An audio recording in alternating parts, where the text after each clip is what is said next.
ni Mayor President Duterte o batas po ng Pilipinas?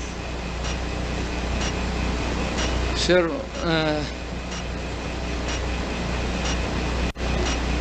bago ko sagutin yung ano sir,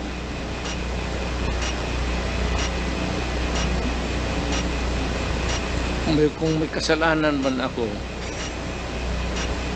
ayaw kong pumunta ng impyerno.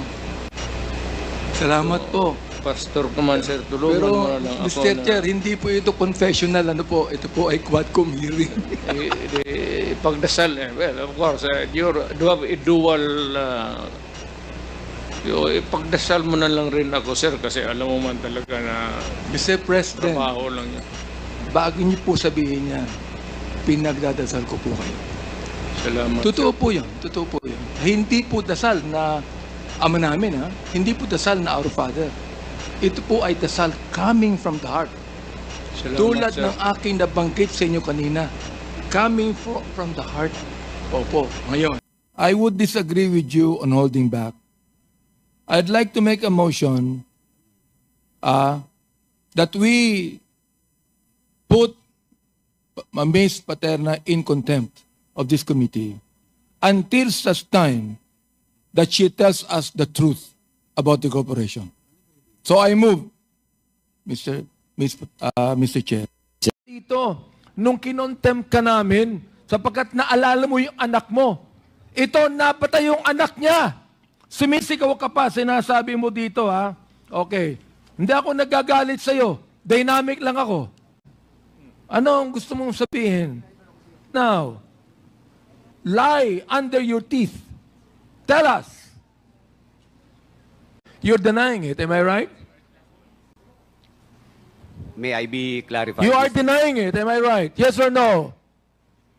Denying what, Mr. Chair? Pakiulit My po goodness, I have asked the question already and I know you understood my question. Kaya dito, because ang lulo ko Chinese, eh. Lam ang lulo ko. On another topic, Mr. President, si Garma po ay nagkaroon po siya ng affidavit at sinabi po niya na meron pong double model na 3 levels of payments. Meron po siya sinasabi sa affidavit niya eh. Ang sabi niya, yung first suspect is killed. Bakit mo patayin niyang adik? Dali mo sa ospital.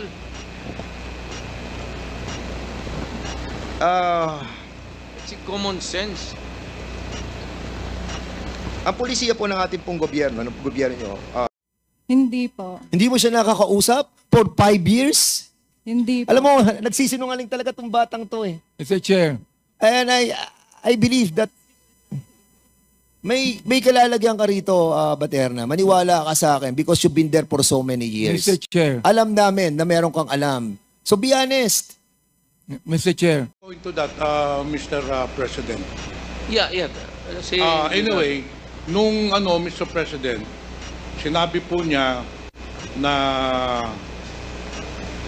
initially, nung tinanong mo po sa kanya kung meron po siyang may re-recommenda na tao, ang sabi po niya, wala siyang kilala.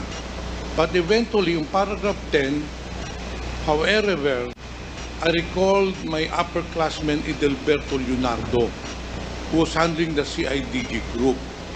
So ito po yung inirekomenda ninyo, ni Colonel Garma sa inyo, na magpasimuno po nung Davao model. Totoo po ba ito? sir, hindi sir, because in every police department, meron talagang unit na nag-handle niyan. Drugs, o smuggling. Pupunta yan sila doon sa akin, sir, offering information. Asking for commission. And that's the very reason I'm process-oriented. Sasabihin mo, Mr. Chair, Process-oriented po ako, Mr. ang mga Chair. congressmen, gusto mo mag-executive session tayo, ipapakita ko sa iyo mga congressmen. Sige, wala na hiningan akong mo. nakausap. Yung sa Manila nyo, You I was are was never with You are lying, Architect Mr. Texon. Dente. Order, I please. can cite you for 1 minute. Mr. Chair. Suspension Mr. is Chair. declared by the chair. Would you recall the names of these persons that you have killed? No. Why would I, why would, it's a silly question. Bakit ko alamin kung sino yung gagawin na yan? Punerary ang Bahala na sila mag kung establish ng identity. And the police, not me. Mr. Chair, just a manifestation. It is deeply disturbing to know that there's a confession of. Did you decide which one to read before your press cons? If I understand correctly, there should at least be one master list of the matrices. In fact, I remember one press con in which you mentioned the Mayor Talk slower Mabilo. because I cannot understand you. Oh, sorry. Frankly, you're a lawyer? Yes, Mr. President. I will talk slower. Panyero, you talk slower. Okay. Maybe maganda ka ang English mo, pero fortunately, hindi naiintindihan. Thank you, Mr. President. I will slow down. So, Mr. President, You are slurring your words. Yeah.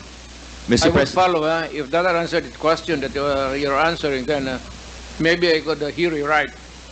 Ganon ang dating sa akin. Mr. President, ang sabi po ninyo, you have multiple matrices from through the partners mentioned earlier. And it's parallel also because I remember, if I'm not mistaken, Chair Dan Fernandez mentioned there was also a similar transfer going on between Mr. Duan Ren Wu and Ms. Cassandra Ong. So we see nga po na talagang I think may basis yung matrix, talagang parallel yung operations. And I think that's as much as we can get from them. Baofu and Hongsheng versus Lucky South 99 and Whirlwind are two sides of the same coin. They're parallel operations held by a... What are we made to understand, Mr. Chair, that it's the policy or it's in the implementation of this? It's in the law itself, sir. Talagang yung 6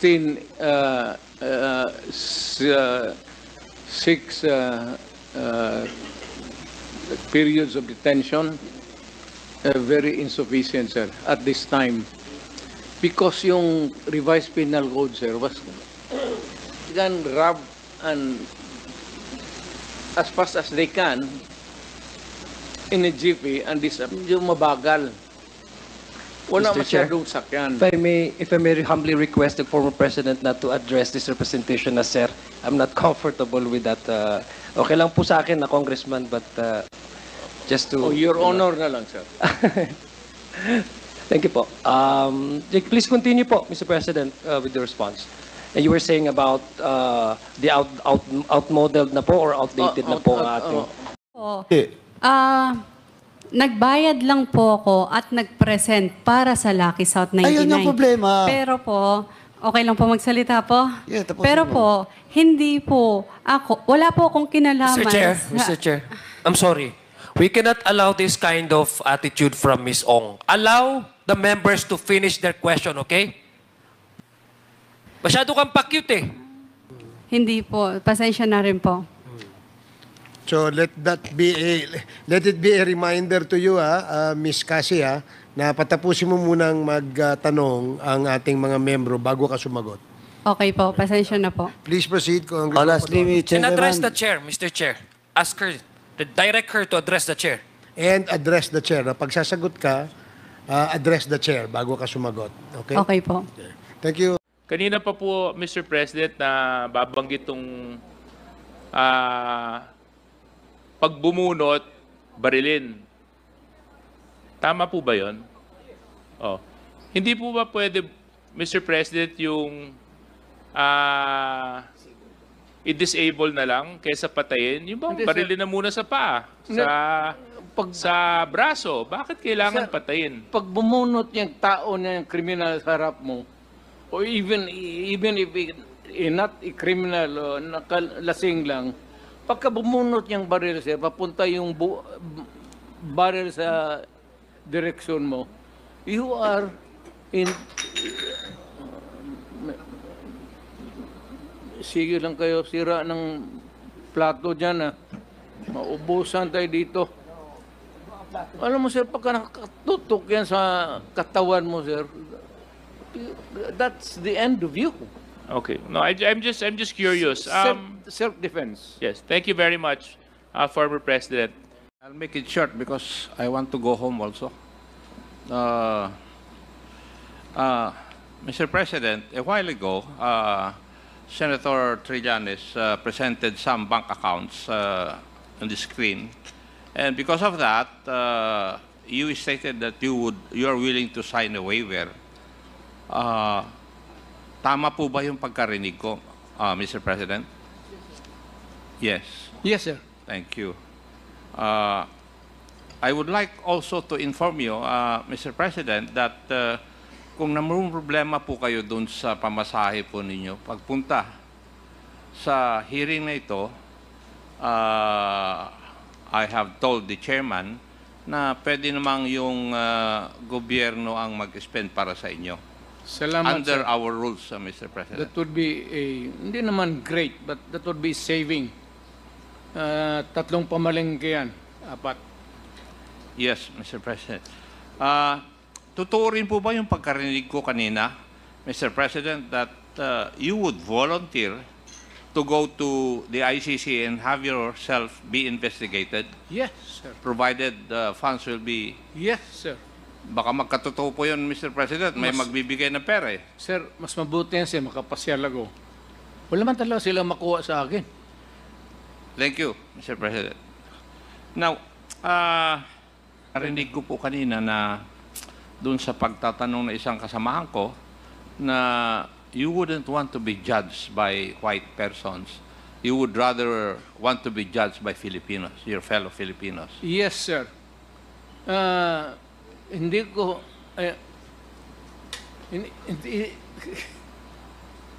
when it comes to the dispensation of justice, hindi ko... I do not have the respect and the whatever sa mga puti. They have always looked upon us as inferior ever since. That has not changed over time, many years. I would rather that I be heard, I be prosecuted by a Filipino, heard by a judge, sentenced, then I can appeal, then if it is affirmed, then I can go to the Supreme Court, and the Supreme Court says that I go to jail, wala namang death penalty ngayon, I would willingly go to prison. Sir, basta Pilipino lang. Wag lang foreigner. Ayaw ko yung puti, sir. May sentimento ako sa kanila. Maraming salamat po. Statement po ninyo na you take full legal responsibility for the acts of the members of the police force. I've heard that so many times. Wala akong choice, sir. If you're a mayor, napakaduwag mo naman kung if you shy away from your responsibility because you are supposed to be giving the direction. Ang pulis po, nagtatrabaho lang yan. So ang pulis, pag sinabi mo, pumunta ka dyan sa mga lasinggero na yan, and always there is a resistance, a quarrel, eventually there will be a confrontation. At hindi natin maiwasan, sir, ang kaso. Kaya ako naawa, kasi alam mo noon, sir, pag ang pulis napailan ng kaso, on that day, wala ng sweldo. Suspended na ang sweldo. Pati yung mga anak. Kaya ako, pro-police talaga. Marami po salamat. At noon pang fiscal ako, pro-police talaga ako.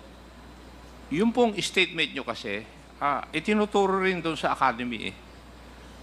Under the principle of command responsibility, a leader or a commander is supposed to be responsible for what his people will do or would fail to do. Yeah. Basically, it's basically the same doon sa sinasabi pursuant to what they have learned from you. Yes. Yes. Iyon po yung... Yes. But,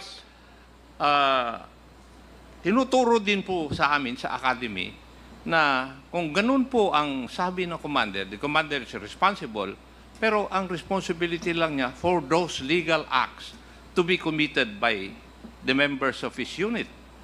Yes, Hindi sir. kagaya po ng sinasabi ngayon, nakikita po natin nangyayari, meron kayong policy statement regarding the war on drugs, tapos hindi naman po nila in-implement ng tama. Why? Because according to our investigations, they have committed crimes in order to fulfill their mandate. That is the reason why yung police na dapat i-appoint nila sa syudad o municipality, kailangan tanggap ng mayor yan. O baski na kaibigan ng mayor yan, okay na yan. Because there will be a smooth... Kay Brian, nung nakuha ninyo, at yung mga kasamahan mo, gumagawa pa ng coordination para gawin ninyong legitimate yung operations ninyo. Dahil antimano, hindi legitimate yung operations ninyo eh.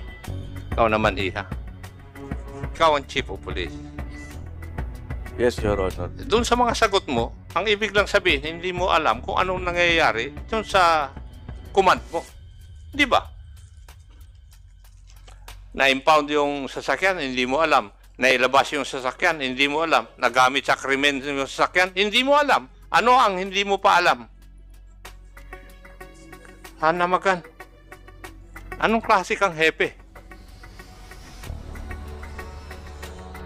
It's either you are lying or you do not know what is happening within your command, and therefore you are not fit to be the station commander of a PNP unit. Yun ang aking conclusion sa pagsasagot mo dito eh. We should invite again the former president to be present in the next hearing. Malinaw po, Mr. Chairman, na naglulukuhan tayo dito. Naglulukuhan tayo dito because the first letter promised us that he will be present after November 1. Kung hindi tayo naglulukuhan dito, eh ano? Natatakot siya na pumunta dito? Mr. President, kayo po ba'y pwede po kayong magpahinga? We can excuse you if you like. No, sir. But i-backbite pa ako ninyo dito. Namuda nandito ako sa harap ninyo. Mr. President, marami pa ho namang pagkakataon at we will still need your presence and we would need your wisdom on some of the items that we want to deliberate on. So, medyo kung pagod na ho kayo. Hindi pa ho.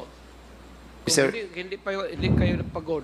Hindi pa rin ako pagod. Sabay na tayong mapagod para sabay tayong umuwi. Mr. President, we have a lot of topics in the next hearing pa po sa POGO and also dun sa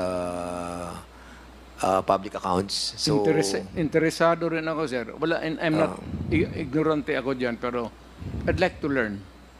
Okay. It's a learning process kasi dito. So, yes, thank you, Mr. President. Yes, Congressman Paduano. Just a short manifestation, Mr. Chairman.